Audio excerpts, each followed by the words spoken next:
అందరికీ మరణత దేవుని యొక్క మహాకృపను బట్టి మరొకసారి బైబిల్ గ్రంథ విషయాలు నేర్చుకోవడానికి ప్రభువు అందించిన ఆత్మీయ అవకాశానికై దేవునికి మహిమ కలుగును గాక. ఆమేన్. దేవుని యొక్క గ్రంథము గురించి కొన్ని విషయాలు మనం బైబిల్ గ్రంథము గురించి, బైబిలు గ్రంథం యొక్క విశిష్టత గురించి, దేవుని యొక్క వాక్యానికి సంబంధించిన సమాచారాన్ని చరిత్రపూర్వకంగా కొన్ని విషయాలను మనం నేర్చుకుందాం. చిన్ని ప్రార్థన చేసుకుని యోహాను సువార్త 1వ అధ్యాయము 1వ వచనం, ఆదియందు వాక్యముండెను, వాక్యము దేవుని యొద్ద ఉండెను, వాక్యము దేవుడయ్యుండెను. సర్వకృపానిధి, మాతో మీరు మాట్లాడండి. మాకు మీ వాక్య గ్రంథ విషయాలను నేర్పించండి. నీ వాక్యపు విశిష్టతను, విలువను నేర్చుకొనగలిగే విమలాత్మ ప్రోక్షను మీరు మాకు అందించి, మీరు మాలో ఉండులాగున, వాక్యమును మేము ఉంచుకొనులాగున వాక్యము ద్వారా మాతో మీరు మాట్లాడమని వాక్యనాథుడగు యేసు నామమున అడుగుచున్నాము తండ్రి. ఆమేన్. త్రిత్వదేవుని ముఖకాంతి, సన్నిధి కాంతి, ప్రకాశత వాక్యపు వెలుగులు మన ఆత్మీయ జీవితాన్ని విస్తరింపచేసి ప్రభు మహిమ పొందును గాక.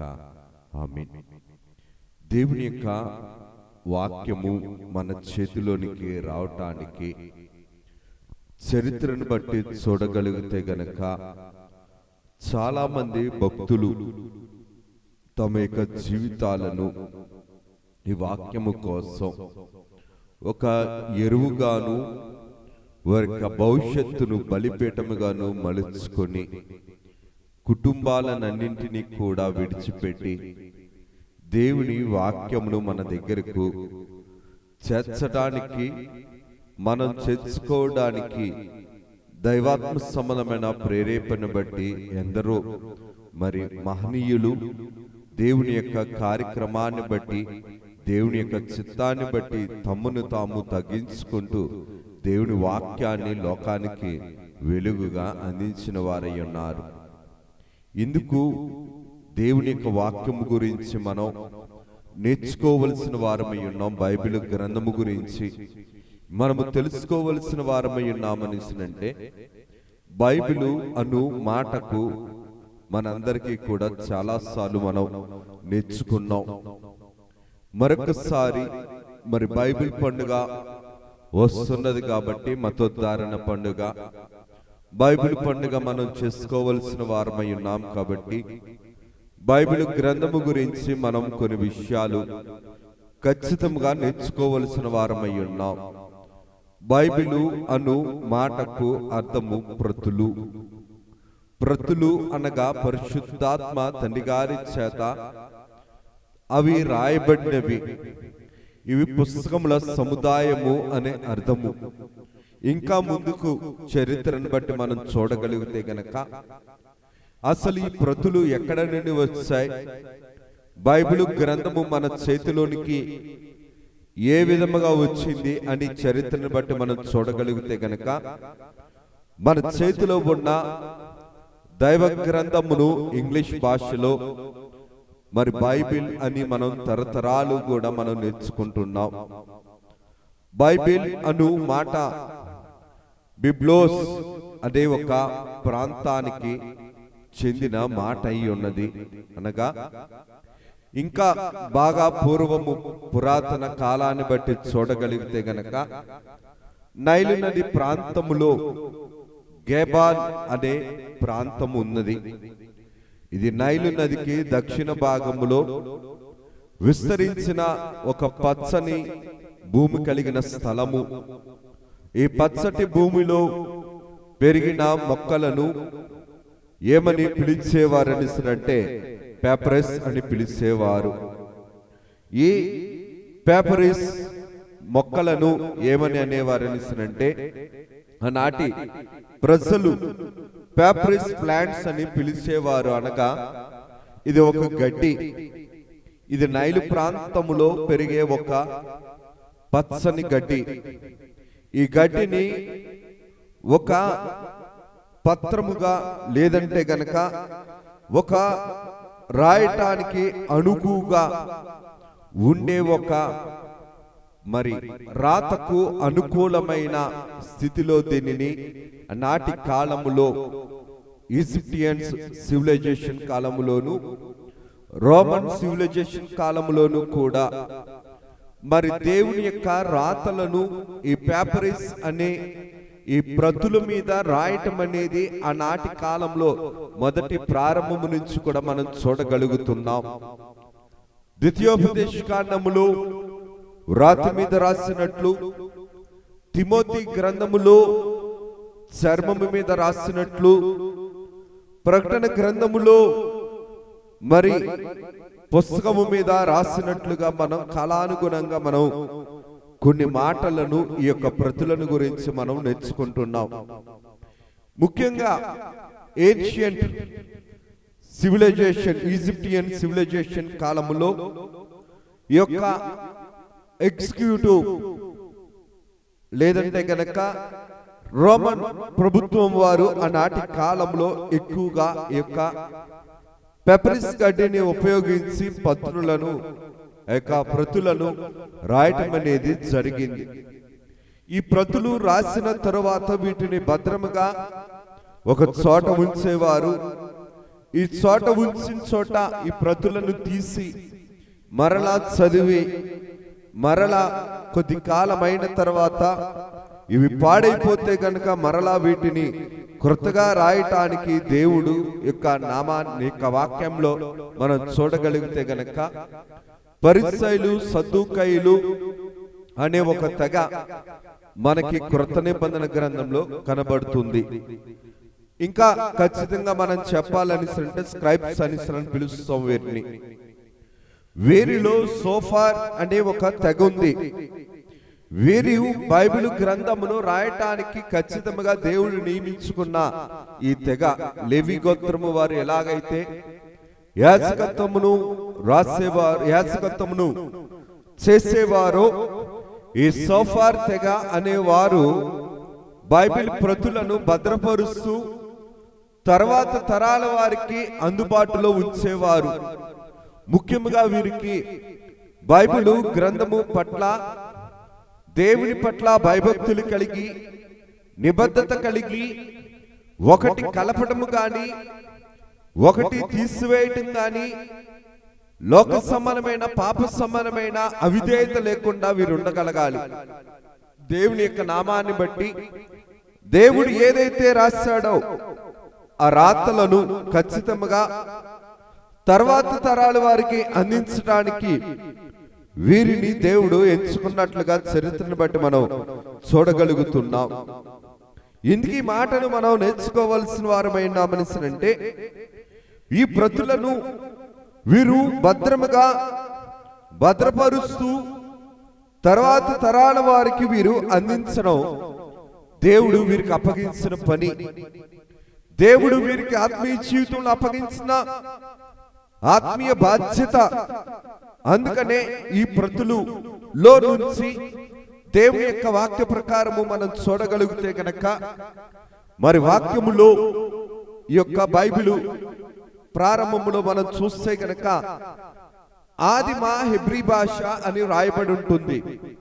కానీ పాత నిబంధన గ్రంథంలో మనకి రెండు భాషలు కనబడతాయి.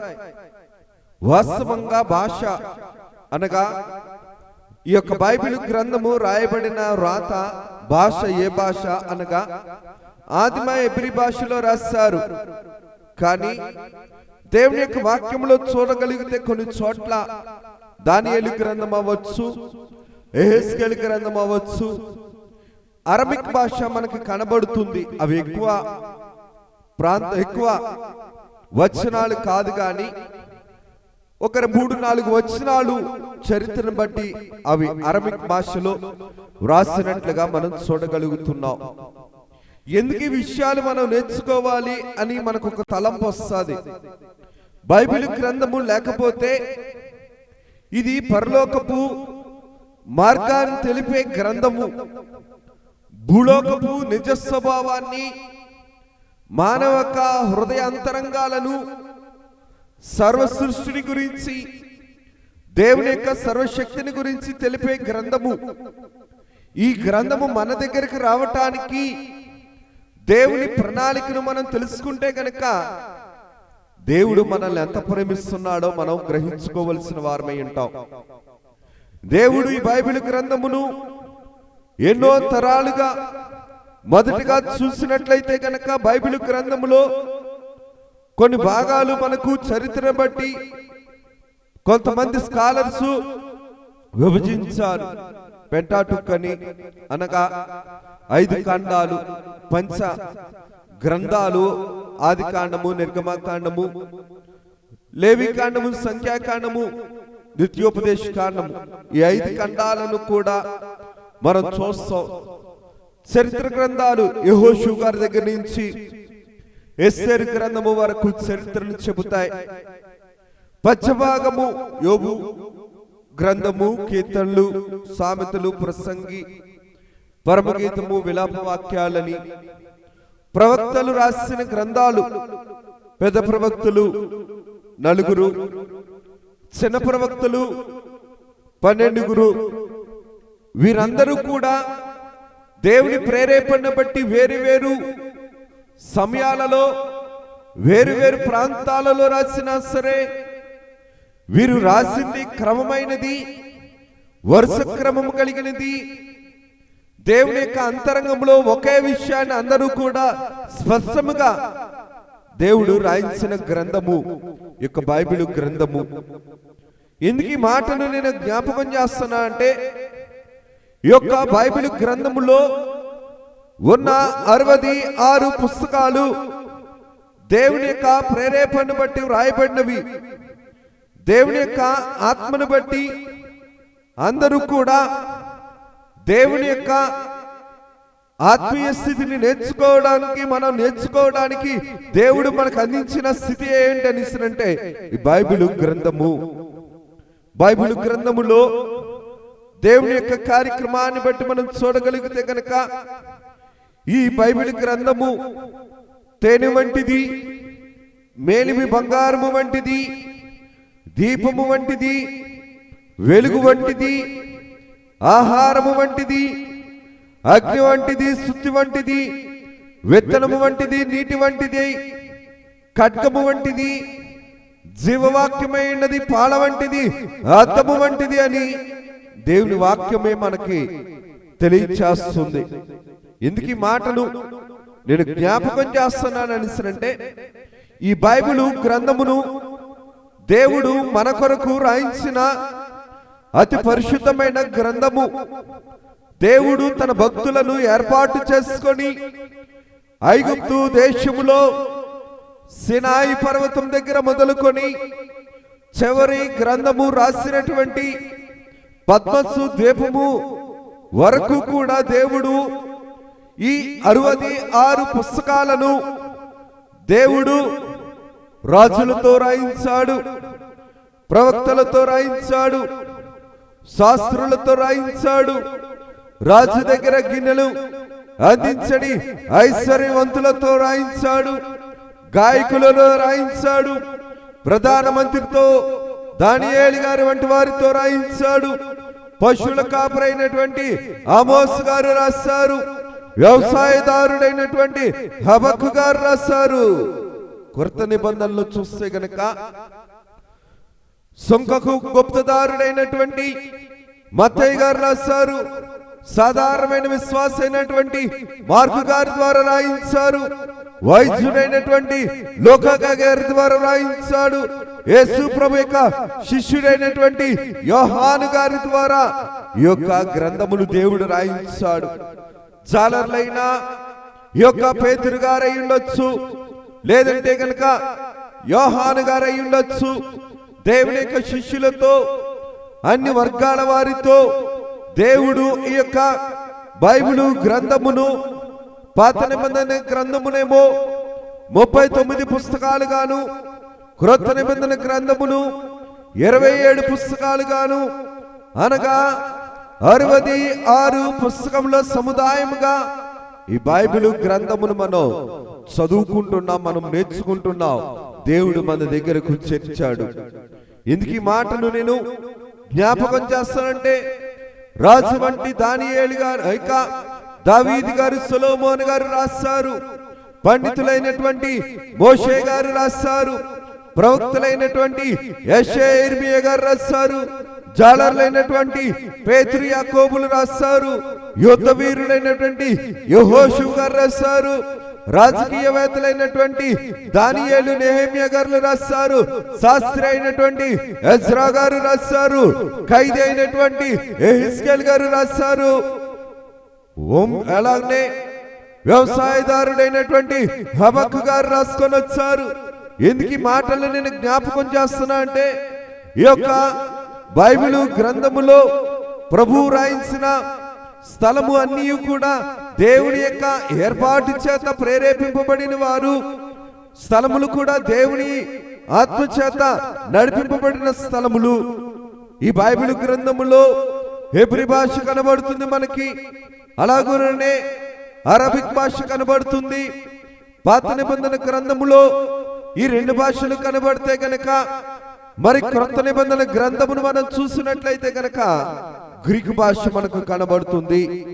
గ్రీకులో నుంచి తర్జుమా చేయబడిన ఈ క్రొత్త నిబంధన గ్రంథము దేవుని యొక్క అంతరంగమును మనకు అందించే గ్రంథముగా దేవుడు మనకు అందిస్తూ, తన ఎద్దకు మనల్ని నడిపించే మార్గదర్శకం కలిగిన స్థితిలో ఈ బైబిలు గ్రంథమును దేవుడు మనకి అందించినట్లుగా మనం చరిత్రను బట్టి మనం చూడగలుగుతున్నాం. ఇలాగా దేవుడు రాయించిన తరువాత దేవుడు ప్రవక్తలతో ఎన్నో సారులు, ఎన్నో మారులు, ఎన్నో ప్రతులను భద్రపరుస్తూ దేవుడు రాయించిన తరువాత ఈ బైబిలు గ్రంథము కోసము ముఖ్యముగా మరి జాన్ విక్లిఫ్ అనే ఆయన, ఇంగ్లాండ్ లో పుట్టారు. ఈయన ఆక్స్ఫర్డ్ యూనివర్సిటీలో మంచి విద్యావంతుడు. ఈయన లాటిన్ భాష నుంచి ఇంగ్లీష్ భాషలోనికి బైబిల్ని ట్రాన్స్లేషన్ చేయడానికి ఎన్నో విషయాలను దేవుడు ఈయన్ను వాడుకుంటూ రాయించాడు. అనగా హెబ్రీ భాషలో ఉన్న బైబిలు గ్రంథమును లాటిన్ భాషలో నుంచి అలాగుననే ఇంగ్లీష్ భాషలోనికి అనువదించడానికి దేవుడు ఎంచుకున్న ఒక గొప్ప మరి క్రైస్తవ వేదాంతి కలిగిన వ్యక్తిత్వం కలిగిన మరి గొప్ప వ్యక్తి ఎవరు అనిస్తున్నానగా ఈ యొక్క జాన్ విక్లిఫ్ గారు. జాన్ విక్లిఫ్ గారు బైబిల్ ట్రాన్స్లేషన్ చేస్తునేటప్పుడు ఈ యొక్క రోమన్ క్యాథలిక్ వారే ఎన్నో ప్రతికూల పరిస్థితులు తీసుకొని వచ్చారు. విక్లిఫ్ గారు రాస్తూ ఉండేటప్పుడు ఈ యొక్క బైబిల్ గ్రంథము ఇది భక్తులది కాబట్టి ఇది అపవిత్రమైపోతుందని చెప్పి క్యాథలిక్ సంఘం వారు దుర్బోధనలు తీసుకుని వస్తున్నాడని చెప్పి, దుర్బోధకుడని చెప్పి విక్లిఫ్ గారిని ఆనాటి కాలంలో పోపు గారైనటువంటి అరండల్ బిషప్ అనే ఆయన ఒక పోపు గారు ఈ యొక్క జాన్ విక్లిఫ్ అనే ఒక సేడ పురుగు మహా దుర్మార్గుడు, ఇతడు బైబిల్ గ్రంథమును మరి నానా విధాలుగా తోచినట్లుగా రాస్తున్నాడని చెప్పి ఈయన్ని మరి క్రైస్తవ సమాజములో ఒక చెడ పురుగుగా చిత్రీకరించి అందరి ముందు కూడా అవమానపరిచినట్లుగా చరిత్రను బట్టి మనం చూడగలుగుతున్నాం. ఎటువంటి క్లిష్ట పరిస్థితులు వచ్చినా సరే ఈ యొక్క విక్లిఫ్ గారు తన యొక్క పరిస్థితులన్నింటినీ కూడా తట్టుకుంటూ దేవునికి అంగీకారమైన పని జరగాలి అని చెప్పి ఆనాటి కాలంలో ఉన్న ఈ పేపరిస్ పత్రాలను జాగ్రత్తగా భద్రపరుస్తూ, అలాగున్నే లేవి కాండములో మనం చూడగలుగుతాం పరిశుద్ధమైన పవిత్రమైన జంతువులు, అపవిత్రమైన జంతువులు ఈ పవిత్రమైన జంతువుల యొక్క చర్మాలపై ఈ యొక్క దారాలను తయారు చేసి, పత్రాలను తయారు చేసి ఈ ప్రతులను భద్రపరుస్తూ ఉండగా, ఈ రాతను జాగ్రత్తగా తీసుకొని హీబ్రీ భాషలో ఉన్న ఈ యొక్క ప్రతులను జాగ్రత్తగా తీసుకొని ఈ యొక్క జాన్ విక్లిఫ్ గారు దేవుని యొక్క స్థితిని బట్టి ఈయన హీబ్రీ భాషలో నుండి ఇంగ్లీష్ భాషలోనికి విక్లిఫ్ గారు రాయటానికి దేవుడు మార్గ సరళతను చూపించారు. ఈయన రాసిన బైబిల్ గ్రంథమునే వెల్గేట్ అనేసి అంటారు, అలాగనే సెప్ట్యూజెంట్ అంటారు. అనగా 70 మంది వేదాంతులు, యోధ మత పెద్దలు కలిసి ఈ యొక్క 70 మంది రాశారు కాబట్టి దాన్ని సెప్ట్యూజెంట్ అని ఒక బైబిల్ గ్రంథమును పేరు పెట్టినట్లుగా చరిత్రను బట్టి మనం చూడగలుగుతున్నాం. హెబ్రీ భాషలో ఉన్న రాతలను ఇంగ్లీష్ భాషలోనికి రాయటానికి జాన్ విక్లిఫ్ గారిని దేవుడు ఏ విధంగా అయితే వాడుకున్నాడో, హెబ్రీ భాషలో ఉన్న ఈ యొక్క బైబిల్ గ్రంథమును గ్రీక్ భాషలోనికి మార్చడానికి ఈ సెప్ట్యూజెంట్ అనే వారిని 72 మందిని కూడా దేవుడు ఏర్పాటు చేసుకున్నాడు. ఇందుకు మాటను నేను జ్ఞాపకం చేస్తున్నానంటే, దేవుని యొక్క కృపను బట్టి ఈ విక్లిఫ్ గారు భయంకరమైన శ్రమలు పొందారు. వీరికంటే మరి ఇంకొకరు చూస్తే గనక విలియం టెండెల్, ఈయన కూడా మరి దేవుని యొక్క కృపను బట్టి, దేవుని యొక్క కార్యక్రమాన్ని బట్టి ఈ విలియం టెండెల్ గారు ఎంతో ఉన్నతమైన విద్యావేత్త, విద్యావంతుడు, దేవుని యందు భయభక్తులు కలిగిన వాడు కాబట్టి దేవుని యొక్క వాక్యము అందరికీ అందుబాటులోనికి రావాలని చెప్పి ప్రేరేపణ కలిగి బైబిల్ గ్రంథమును అనగా క్రొత్త నిబంధన గ్రంథమును ఈయన 8 సంవత్సరాలు దేవుని యొక్క చిత్తాన్ని బట్టి కష్టపడి సొంతంగా రాసినట్లుగా చరిత్రను బట్టి మనం చూడగలుగుతున్నాం. ఎందుకు ఈ మాటని నేను జ్ఞాపకం చేస్తానంటే, ఈ విలియం టెండెల్ గారు సోయానా 180 బైబిళ్లను ఈయన చేతి రాతతోటి 10 నెలల కాలము పడుతున్న సమయంలో, అనగా ఒక బైబిల్ రాయటానికి 10 నెలల కాలం పడుతున్న సమయంలో ఆయన వ్యక్తిగతముగా బైబిల్ గ్రంథమును, ఈ యొక్క హెబ్రీ భాషలో ఉన్న బైబిల్ గ్రంథమును, గ్రీక్ భాషలో ఉన్న బైబిల్ గ్రంథమును ఇంగ్లీష్ లోనికి మార్చడానికి టెండెల్ బైబిల్ అని ఇప్పటికీ కూడా కొన్ని చోట్ల వాడుకలో ఉన్నట్లు మనం చరిత్రను బట్టి మనం చూడగలుగుతున్నాం.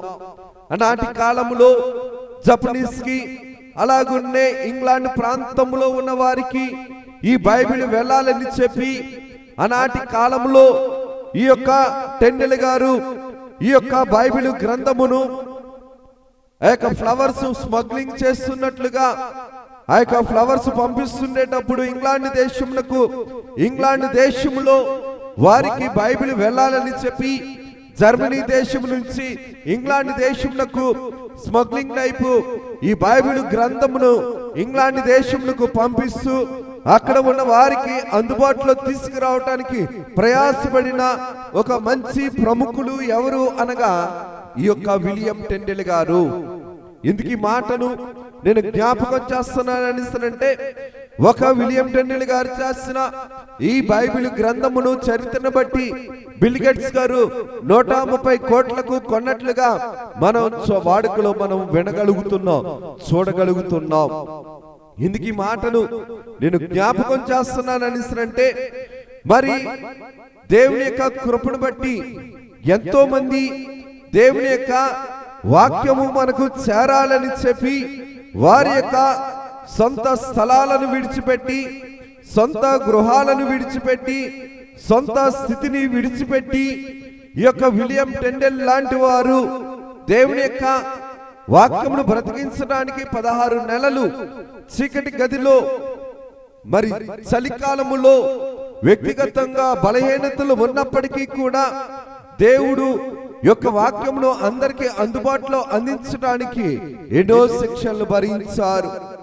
ఎన్ని స్తంభానికి కట్టి చుట్టూరు కూడా మరి కట్టెలను పేర్చి దేవుని యొక్క వాక్యమును అందిస్తున్నాడని చెప్పి కక్షతోటి అందరికి అందుబాటులోకి తీసుకుని వస్తున్నారని చెప్పి ఏం చేశారంటే సజీవంగా అగ్నికి మరి దహనం చేసినట్లుగా మరి చరిత్రను బట్టి మనం చూడగలుగుతున్నాం.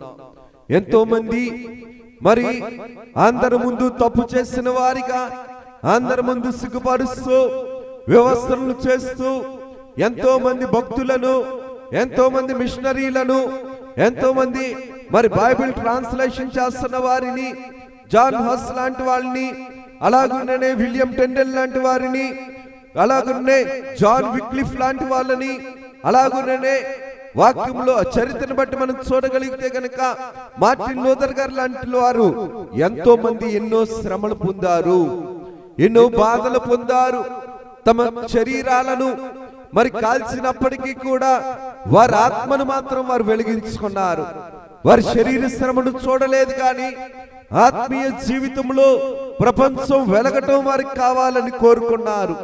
వారి శరీర బాధలను చూడలేదు, కానీ ప్రపంచంలో దేవుని యొక్క ఆత్మ చేత, వాక్యము చేత అందరూ వెలిగింపబడాలి, చీకటిలో ఉండిపోకూడదని చెప్పి చీకటిలో వారిని వేసినప్పటికీ కూడా వారు లోకానికి వెలుగైనట్లు వారి శ్రమలు మన దగ్గరకు, దేవుని యొక్క వాక్యమును మన దగ్గరకు తీసుకొని వచ్చాయి. ఎందుకు ఈ మాటను నేను జ్ఞాపకం చేస్తున్నానని అంటే, దేవుని యొక్క వాక్యము నాగరికతను మనకు నేర్పించింది, సివిలైజేషన్ నేర్పించింది, మూర్ఖత్వమును తీసివేసింది, మానవత్వాన్ని నేర్పించింది, ప్రేమను నేర్పించింది, దైవత్వాన్ని నేర్పించింది, దేవుని యొక్క కనికరాన్ని బట్టి, దేవుని ప్రేమను బట్టి క్షమించడం నేర్పించింది, ఆదరించడం నేర్పించింది, బలపరచడం నేర్పించింది, సహాయం చేయడం నేర్పించింది, చదివించడం నేర్పించింది, వాయిద్యం అందించడం నేర్పించింది, నిలబెట్టడం నేర్పించింది. భారతదేశంలో ఎన్నో అనాగరికత మరి ప్రతికూల పరిస్థితులు కలిగిన చట్టాలు, సతీసాగనం లాంటివి ఎన్నో ఉంటే వాటినన్నింటినీ కూడా పరిహారం చేసింది. క్రైస్తవ సంఘము భారతదేశానికే కాదు ప్రపంచాన్ని వెలిగించింది, ప్రపంచంలో నాగరికతను బోధించింది, విద్యను అందించింది, వైద్యం అందించింది, సాంకేతిక పరిజ్ఞానమును నేర్పిస్తుంది. ఈనాటికి కూడా భారతదేశం మాత్రమే కాక ఇతర దేశాల్లో కూడా నాగరికతను, ప్రేమను, దైవత్వమును, సహాయమును, క్షమాపణ బుద్ధిని నేర్పిస్తున్న గ్రంథము ఏదైనా ఉన్నదంటే అది బైబిల్ గ్రంథము మాత్రమే. ఎందుకు ఈ మాటను నేను జ్ఞాపకం చేస్తున్నానంటే, బైబిల్ గ్రంథము లోకమును వెలిగించడం మాత్రమే కాదు, లోకములో ఉన్న వారిని వెలిగించడం మాత్రమే కాదు, అందరినీ కూడా దీవెనగా మలిపించేది. అందుకనే విలియం టెండెల్ లాంటి వారు, జాన్ విక్లిఫ్ లాంటి వాళ్ళు ఎన్ని శ్రమలు వచ్చినప్పటికీ కూడా, ఎన్ని బాధలు వచ్చినప్పటికీ కూడా దేవుడు దుర్మార్గమైన స్థితిని అంతటిని కూడా అపజయము కలిగించి దేవుని యొక్క నేత్రము కలిగిన గ్రంథముగా ఈనాటికి కూడా మన భారతదేశంలోనే ఇంచుమించుగా మనం గమనిస్తే గనక 7,000 భాషలకు పైగా ప్రతులు, ఇంకా తర్జుమాలు, ట్రాన్స్లేషన్లు చేస్తున్న గ్రంథము ఏదైనా ఉన్నది అనిసరంటే అది బైబిల్ గ్రంథము మాత్రమే. బైబిల్ గ్రంథము ప్రపంచములో అన్ని దేశాల్లోనికి వెళుతుంది. ఇంకా ఈ దేశం, ఇంకా కొన్ని దేశాలలో మరి కొన్ని గవర్నమెంట్స్ బైబిల్ గ్రంథము మీద మరి అనుకోని షరతులు, మరి భయంకరమైన షరతులు పెట్టడాన్ని బట్టి అనేకులకు వాక్యము చేరలేకపోతుంది. మనం కూడా ఆ చేరలేని ప్రాంతంలో దేవుని యొక్క ప్రేమ ఆగిపోకూడదు, దేవుని యొక్క కనికరము ఆగిపోకూడదు, అక్కడితో మూర్ఖుల చేతికి చిక్కిపోకూడదు. కాబట్టి మనము కూడా కన్నీటి ప్రార్థనలు చేయవలసిన వారమై ఉన్నాం. బైబిల్ సొసైటీ కోసం, అలాగుననే బైబిల్ సొసైటీకి సంబంధించిన ప్రింటింగ్ ప్రెస్ల కోసం, అలాగుననే ఇతరితర మరి ముడి సరుకుల కోసం, అలాగుననే ఇతరితర కావలసిన వాటన్నిటి కోసం ప్రపంచంలో ఉన్న లీడర్స్ అందరూ కూడా బైబిల్ గ్రంథమును నిషేధించే కాలము రాబోతున్నది. కాబట్టి అటువంటి కాలము రాకముందే దేవుని యొక్క కృపను బట్టి, దేవుని యొక్క స్థితిని బట్టి బైబిల్ గ్రంథమును అన్ని చోట్లకు తీసుకువెళ్ళటానికి మనం కూడా కన్నీటి ప్రార్థనలు చేయవలసిన వారమై ఉన్నాం. ఎందుకు ఈ మాటలు నేను జ్ఞాపకం చేస్తున్నానంటే దేవుని యొక్క ఆత్మీయ జీవితం బట్టి మనం చూడగలిగితే కనుక ఒకప్పుడు అమెరికాకు ప్రెసిడెంట్ గా పనిచేస్తున్నటువంటి అబ్రహాం లింకన్ గారు అంటున్న మాట, దేవుడు మానవులకి ఇచ్చిన ఈవులన్నింటిలోనూ బైబిలు శ్రేష్టమైనది, ప్రపంచ రక్షకుని ద్వారా మనకు ఇవ్వబడిన మంచి అంతయు ఈ పుస్తకము ద్వారా ఇవ్వబడి ఉన్నది. ఒక అమెరికా దేశపు ప్రెసిడెంట్ అయిన దేవుడిచ్చిన బహుమానాలన్నింటిలోనూ కూడా ఈ బైబిల్ గ్రంథము మంచి అయినది, అందరికి మంచి చేసేదని చెబుతూ దేవుడును బైబిలును లేకుండా ప్రపంచమును పరిపాలించుట అసాధ్యము అని జార్జ్ వాషింగ్టన్ గారు అప్పట్లో మరి పని చేసినటువంటి యుఎస్ఏ ప్రెసిడెంట్స్ అయిన వారు వారి అనుభవాలను బైబిల్ గురించి రాయటం అనేది చెప్పడం అనేది తెలియచేయటం అనేది జరిగింది. ఇందుకు ఈ మాటను నేను జ్ఞాపకం చేస్తానంటే బైబిల్ గ్రంథము ఈనాటి కాలంలో మన చేతుల్లోనికి వచ్చింది అనిసినంటే అది దేవుని యొక్క ప్రణాళిక. ఒకటి దేవుని ప్రణాళికను బట్టి ఎంతో మంది తమ ప్రాణాలను అర్పించి కుటుంబాలను విడిచిపెట్టి దేశాలను విడిచిపెట్టి సుఖము చూసుకోకుండా సౌఖ్యము చూసుకోకుండా నష్టమైన కష్టమైన దేవుని ఇష్టపడ్డారు కాబట్టి మనల్ని వెలిగించడానికి ఈ యొక్క గ్రంథాన్ని మన దగ్గరికి తీసుకురావడానికి దేవుని ప్రణాళిక అయి ఉన్నది. ఇందుకు ఈ మాటను నేను జ్ఞాపకం చేస్తున్నాననిసినంటే ఈ బైబిల్ పండుగ రోజు మనం బైబిల్ గ్రంథమును ఒకరికైనా సరే కనీసం యోహాను సువార్త అయినా సరే క్రొత్త నిబంధన గ్రంథమైనా సరే లేదంటే బైబిల్ సొసైటీ వారికి కొంత ఫండ్ అయినా సరే మనం ఇవ్వవలసిన వారమై ఉన్నాం. ఎందుకనిస్తే ఈ బైబిల్ గ్రంథము మన దగ్గరకు వచ్చింది కాబట్టి మనల్ని బ్రతికిస్తున్న గ్రంథము, మనము లోకానికి వెలుగుగా ఉన్న గ్రంథము, వెలిగించే గ్రంథము, దేవుడు వెలిగిస్తున్న గ్రంథము ఈ బైబిల్ గ్రంథము. ఈ బైబిల్ గ్రంథము కోసము మనము ఎన్నో కన్నీటి ప్రార్థనలు చేయటమే కాదు మానవ ప్రయత్నము కూడా చేయవలసిన వారమైనాం. దేవుడి కొద్ది మాటలు మన విడికిడిలో దీవించి ప్రభు మహిమ పొందును గాక. ఆ మించిని ప్రార్థన చేసుకుందారు. సర్వకృపానిధి దయగలిగిన తండ్రి, కృప కలిగిన తండ్రి, మీకు వందనాలు. కొద్ది వారము దీవించండి, ఆశీర్వదించండి నాయన. నీ ఆత్మచేత మమ్ములను నీ ఆత్మీయ వెలుగులోనికి నడిపించుకొని బైబిలు గ్రంథములో మన విషయాలన్నీ మేము ధ్యానించుకోవడానికి నేర్చుకోవడానికి మీరే మాకు సంపూర్ణమైన ఆత్మీయ విధేయతను మాకు అందించి మాతో మీరుండుమని, మాలో మీరుండుమని నేను అవి వాక్యము చేత మమ్ములను వెలిగించుమని, నీ కార్యక్రమం జరిగించుమని, నీ కౌగిట భద్రపరుచుకుని మహిమను పొందుమని, మహిమనాథును శ్రేష్ఠ పాలకును ఏకరక్షకుడికి యేసు నామమున అడుగుచున్నాము తండ్రి, ఆమేన్. అందరికీ మరణాత.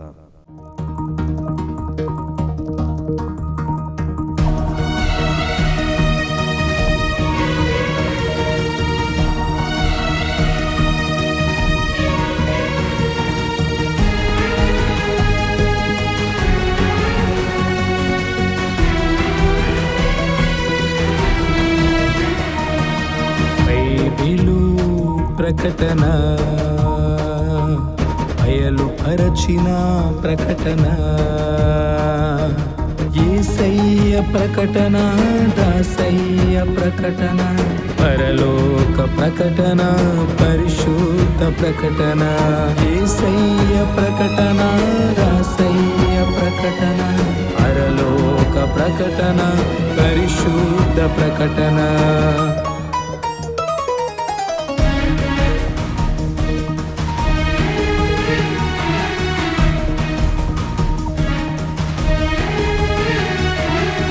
ప్రకటన బైబిలు ప్రకటన. బయలుపరచిన ప్రకటన. విమలాత్మ ప్రకటన, విజయాత్మ ప్రకటన, విశ్వాసికి ప్రకటన, విజ్ఞాపన ప్రకటన. విమలాత్మ ప్రకటన, విజయాత్మ ప్రకటన, విశ్వాసికి ప్రకటన, విజ్ఞాపన ప్రకటన. ప్రకటన బైబిలు ప్రకటన, బయలుపరచిన ప్రకటన.